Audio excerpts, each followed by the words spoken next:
Imagine the sensory overload of the old market square in Rouen on a late May morning in 1431.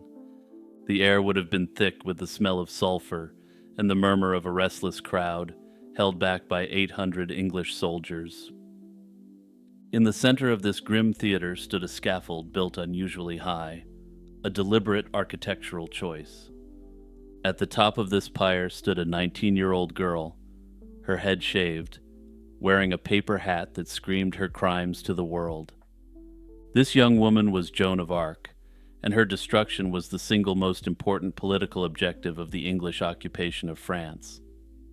To understand why a teenage peasant was subjected to the most expensive and elaborate legal proceeding of the Middle Ages, we must understand the machinery that placed her there. The trial of Joan of Arc was never truly about theology. It was about the survival of the English claim to the French throne. The Hundred Years' War was a dynastic struggle where political legitimacy was inextricably linked to divine favor. The English argument was that God supported the Treaty of Troyes, which disinherited the French Dauphin, Charles VII, and acknowledged Henry VI of England as the true King of France. When Joan emerged from the Lorraine borders and successfully led Charles to his coronation at Reims, she shattered the English propaganda that God was on their side. If Joan was truly a divinely ordained messenger from heaven, then the English were fighting against God himself. Therefore, for the English occupation to endure, Joan couldn't simply be slain as a soldier. She had to be discredited as a witch and a heretic. It was imperative to prove that her victories were the work of demons, thereby revealing Charles VII as a king who owed his crown to the forces of hell. This political necessity drove the English to purchase this peasant for a sum typically reserved for capturing a king. Notably, the French king, despite being placed on the throne with the help of Joan, didn't join the bidding, a decision that has raised questions for over 600 years. The road to the stake began with a moment of chaos outside the walls of Compiègne in May 1430. Joan had rushed to the town to assist in its defense against the Burgundians, the French allies of the English. During a skirmish, she and her company were cut off from the safety of the town. As they retreated toward the bridge, the governor of the city ordered the gates closed and the drawbridge raised. Whether this was a cold military calculation to save the city or a calculated betrayal remains a subject of historical debate. Whatever the case, the result was that Joan was left trapped on the wrong side of the moat. She was pulled from her horse by an archer who grabbed the lavish cloth of gold coat she wore over her armor. She wasn't taken by the English initially, but by the Burgundians, who held her for months while the negotiations took place. Once transferred to English custody in Rouen, Joan faced a legal proceeding that was rigged from its inception. The trial was orchestrated by Pierre Cauchon, the Bishop of Beauvais, a brilliant but ambitious cleric who had tied his career to the English cause. The venue itself was a violation of ecclesiastical law. As a woman accused of heresy, Joan should have been held in a church prison, guarded by nuns who could protect her virtue. Instead, she was thrown into a dark cell in the tower of the castle of Rouen, shackled in irons, and guarded day and night by 5 English soldiers of the lowest rank. These men subjected her to constant mockery and the terrifying threat of the most disturbing forms of violence.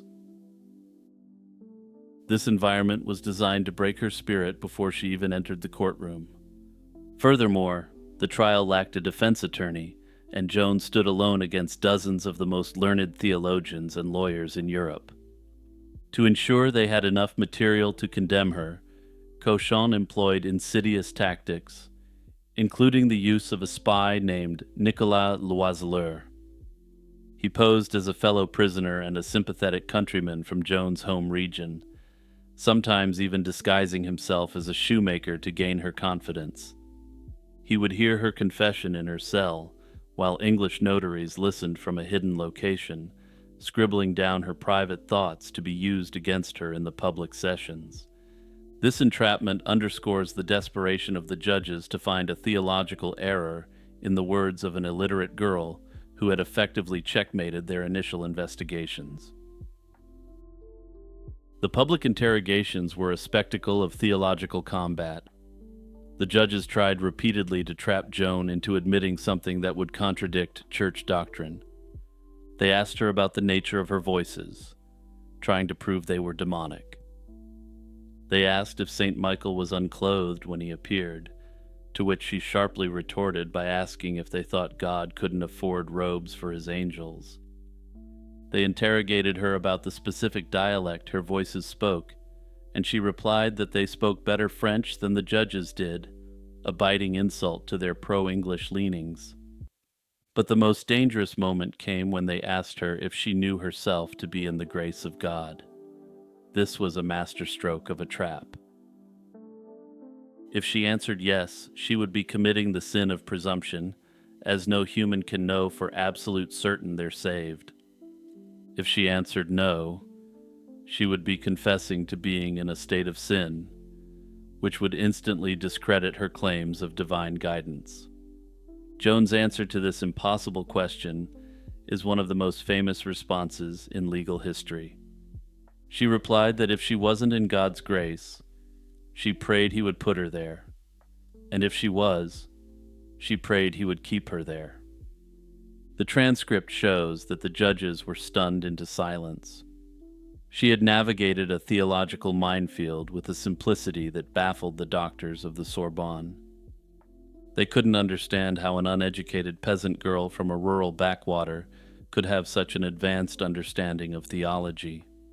Frustrated by her surprising agility on spiritual matters, the court turned to physical evidence, specifically her insistence on wearing male clothing.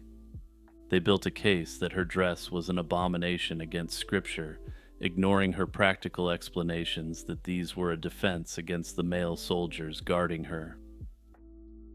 Realizing that the initial 70 articles of accusation were too broad and difficult to prove, the prosecution distilled the charges down to 12 essential points. These articles were a distortion of her testimony, stripping away the context of her answers to present her as a stubborn heretic who refused to submit to the authority of the church. They focused heavily on her refusal to deny her voices and her wearing of male attire. These 12 articles were sent to the University of Paris, the theological authority of the realm, which promptly returned a verdict of guilty. The academic elite of Christendom had colluded to condemn a peasant who could not read her own indictment. The stage was set for the final act of the tragedy. On May 24, 1431, Joan was taken to the cemetery of the Abbey of Saint-Ouen for a public sermon. The executioner was present with his cart, and the pyre was waiting. The pressure on her was immense. A preacher railed against her and her king, calling Charles VII a heretic who was attempting to establish his own church. In a moment of fiery loyalty, Joan interrupted the sermon to defend the king who had abandoned her, declaring him the noblest of all Christians. But as the sentence was read, Joan's resolve faltered. Facing the immediate terror of the fire, she agreed to submit to the church.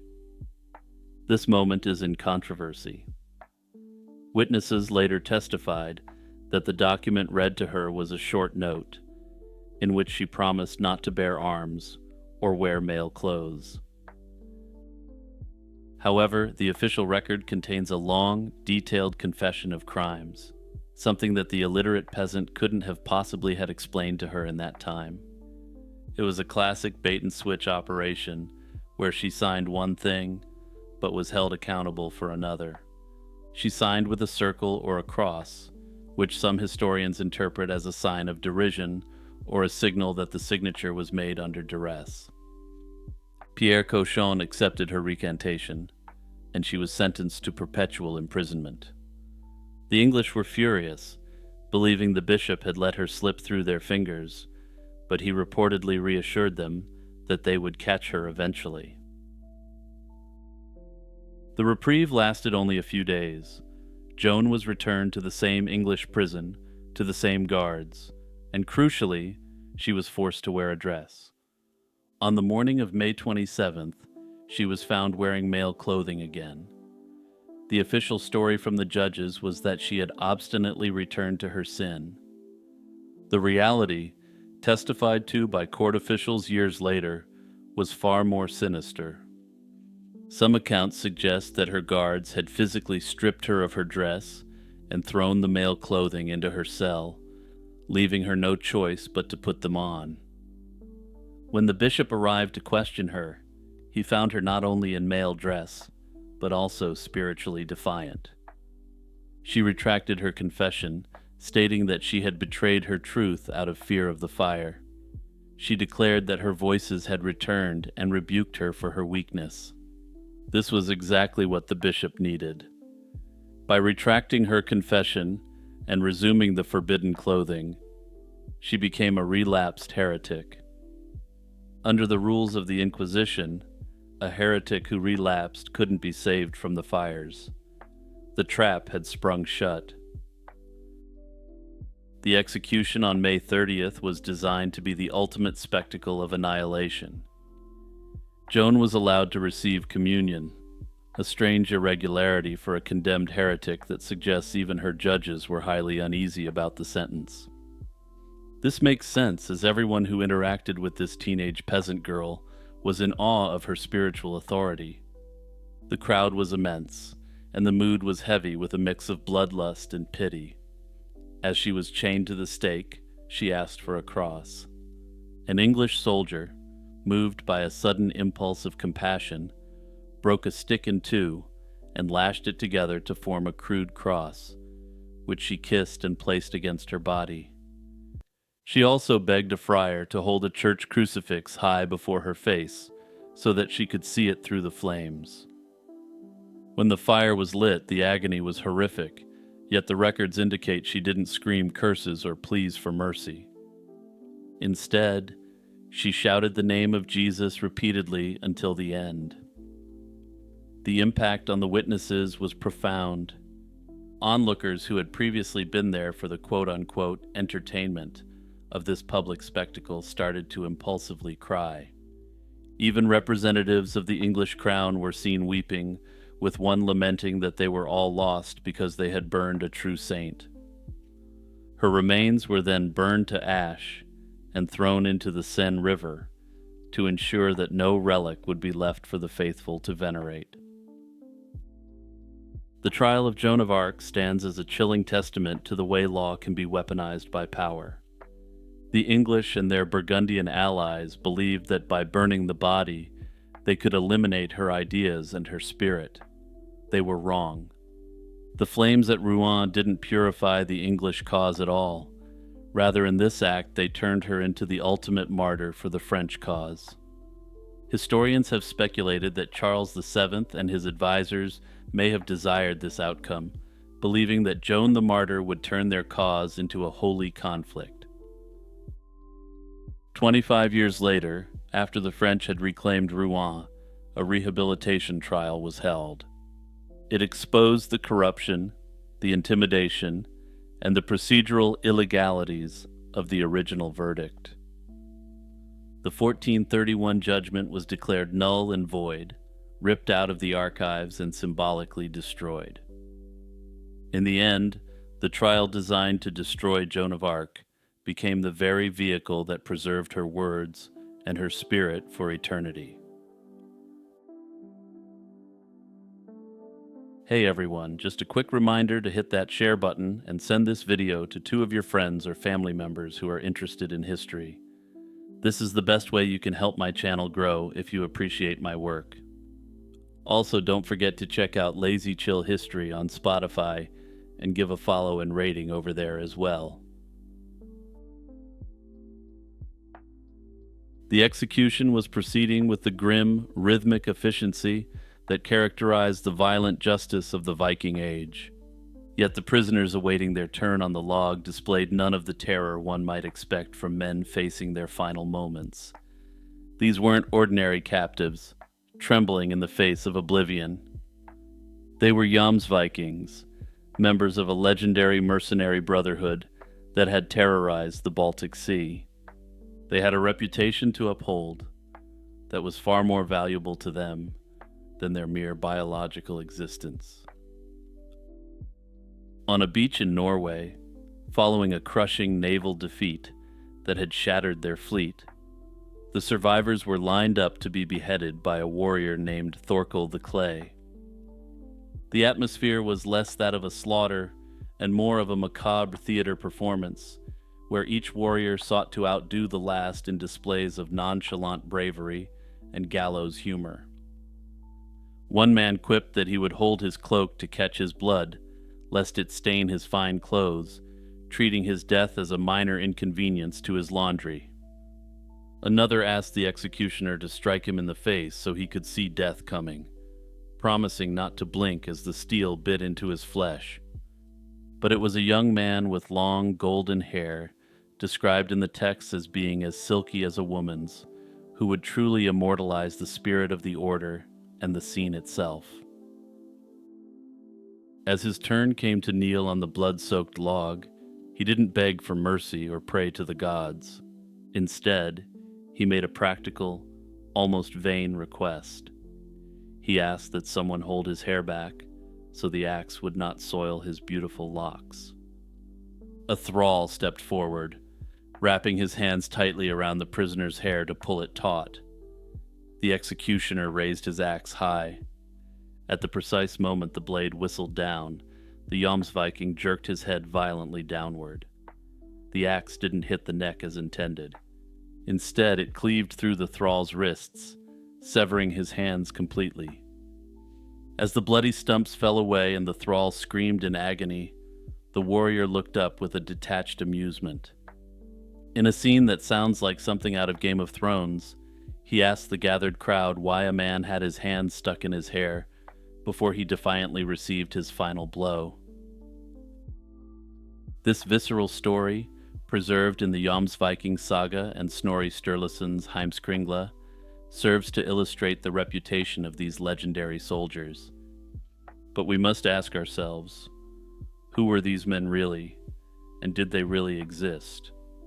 Were they, as the sagas suggest, an elite order of warrior monks living in a fortress called Jomsborg, bound by a strict code of conduct? Or were they merely a literary invention, a romanticized memory of the pirate garrisons that dotted the Baltic coast? To answer these questions, we must peel back layers of myth, archaeology, and historiography, traveling to the windy shores of Volyn in modern-day Poland to sift through the truth. The story begins with a man named Palnatoke, a figure of immense stature and complexity in Norse legend.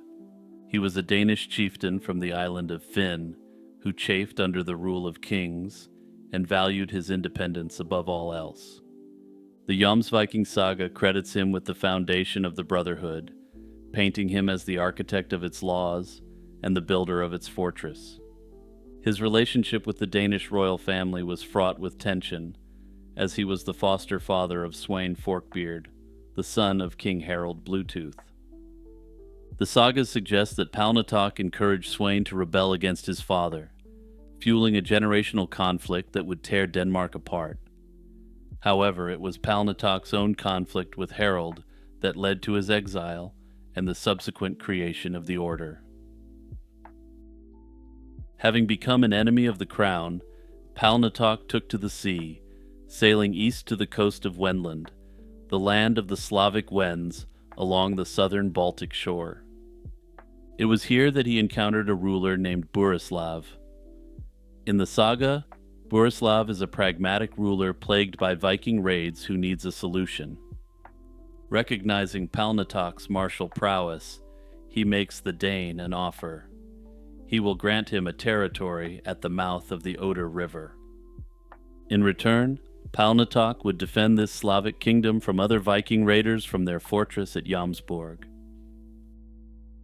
The saga's description of Jomsborg is nothing short of majestic, bordering on the fantastical in its scale and engineering.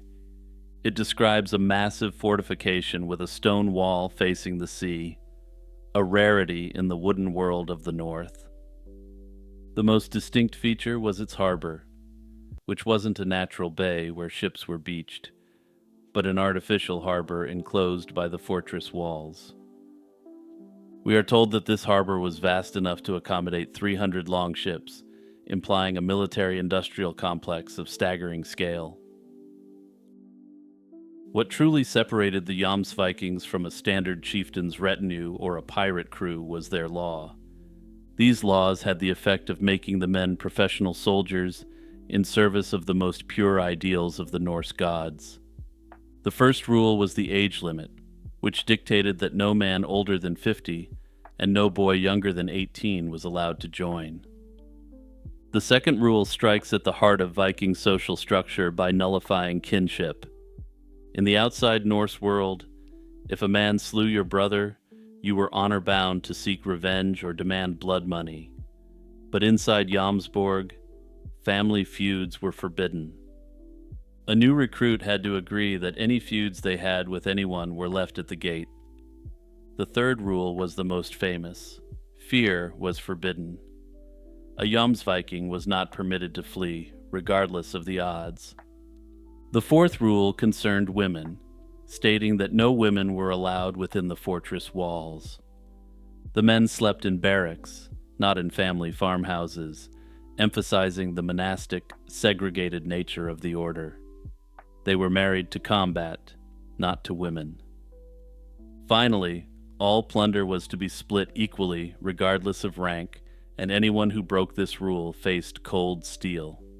Notably, unlike other Vikings, who maintained an agricultural lifestyle when they weren't out raiding, these men were full-time soldiers who didn't keep farms. The first great test of the Jomsviking order came about through a drunken vow. At a feast honoring the death of one of their leaders, King Swine Forkbeard manipulated the Jomsvikings into making reckless promises. As the ale horns were passed around, the king vowed to launch the most ambitious invasion of England in generations. He promised that his men would receive wealth beyond their wildest imagination for participating in this assault on the island. This declaration was, in essence, a clever trick, because it was seen as a direct challenge to the honor and courage of the great mercenary company in his midst. Not to be outdone, a Jomsviking leader stood up and vowed to drive Jarl Hakon, the ruler of Norway, from his lands. The Jomsviking fleet sailed north around the year 986, eventually meeting the Norwegian levy fleet at Hjörungavágr. The battle began well for the Jomsvikings, whose discipline and heavy armor gave them the advantage. But the saga introduces a supernatural element to explain their eventual defeat. Jarl Hakon, seeing the battle turning against him, retreated to an island and knelt in prayer to his patron goddess, Thorgerd Holgabrud. When prayer wasn't enough, he offered the ultimate sacrifice, and she demanded his son, to which Hakon agreed. The goddess accepted this grim trade, and the sky darkened as a horrific hailstorm erupted, beating into the faces of the legendary fighters. A battle ensued, with many Jomsvikings breaking their code against fear and surrender, leading to that infamous execution scene on the beach. The final act of the Jomsviking drama played out on the green fields of England. In 1009, a massive Viking army arrived on the English coast, led by Thorkel the Tall. They ravaged southern England, but the discipline of the army began to fracture. In 1012, after capturing Archbishop Alfeg of Canterbury, the Vikings demanded a ransom. When Alfeg refused to pay, the drunken warriors pelted him with the skulls of cattle and stones before slaughtering him with an axe. Thorkel the Tall, disgusted by the unruly mob violence of his own men, defected to the English king, Ethelred the Unready. This stunning turn of events suggests that for Thorkel, the Jomsviking ideal of disciplined warfare was more important than loyalty. For centuries, Jomsborg was considered a myth, a Nordic Atlantis, but modern archaeology has begun to close the net around the truth. The primary candidate is the town of Wolin in Poland. Medieval chronicles mention a wealthy city in this location called Jumna. Further, excavations have revealed a major trading emporium with Scandinavian weapons and jewelry. Recent discoveries have revealed massive wood and earth ramparts dating to the 10th century on a hill nearby. If Volin was the commercial city, this was likely the citadel where the garrison lived. In 2014, the debate was reignited by the discovery of the Kermsen disk, a small golden object bearing a Latin inscription that links Harald Bluetooth to Jomsborg. Some have speculated that this may have been brought to the location by Palnatoke and his men when they established their Baltic fortress. The disk was allegedly found in a hoard under a church near Volin, but was kept in a box of old buttons by a Swedish family for decades.